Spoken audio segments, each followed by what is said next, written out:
মহান ২১শে ফেব্রুয়ারি আন্তর্জাতিক মাতৃভাষা দিবস উপলক্ষে পাহাড়তলী অঞ্চল হকার শ্রমিক দলের উদ্যোগে আলোচনা সভা ও সদস্য কার্ড বিতরণ কর্মসূচি নগরীর পাহাড়তলী অলংকার মোড়ে অনুষ্ঠিত হয়েছে।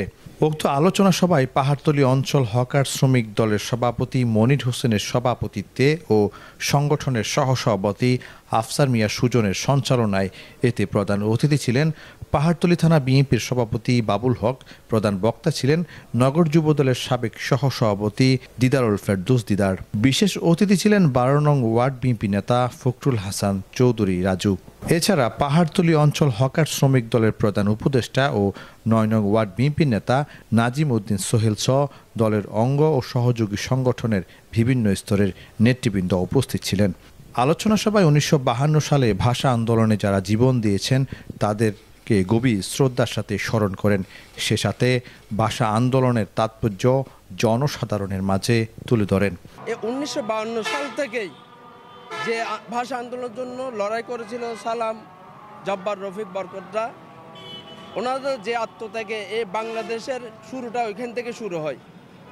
এর পরবর্তীতে বাংলাদেশের ১৯৭১ সালে এর পরবর্তী স্বাধীনতা অর্জন করে। প্রায় ৫২ বছর যাবৎ এই দেশ স্বাধীনতার মুখ দেখেছে। আমরা ভাষা পেয়েছি নিজেদের। আমরা আসলে এখনও স্বাধীন হয়েছি কিনা বলতে পারবো না, কারণ গত ১৬টি বছর যাবৎ যে আওয়ামী ফ্যাসিজমের যে মানুষের উপর গুম খুনের যে নির্মম পরিহাস আমরা দেখেছি।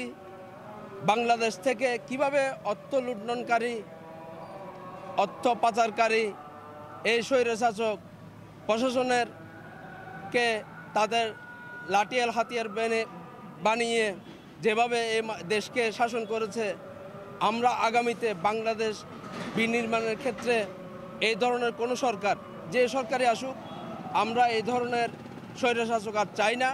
বাংলাদেশের মানুষ শান্তি চায়, বাংলাদেশের মানুষ শান্তিপ্রিয় মানুষ। মহান ২১শে ফেব্রুয়ারি উপলক্ষে, আন্তর্জাতিক ভাষা দিবস উপলক্ষে সেই সকল শহীদদের প্রতি আমার গভীর শ্রদ্ধা জানিয়ে আমি এই ভাষা সৈনিকদের উপর নিজের তাদের আত্মার মাগফিরাত কামনা করছি। নিউজ ডেস্ক, প্রতিদিনের কাগজ, চট্টগ্রাম।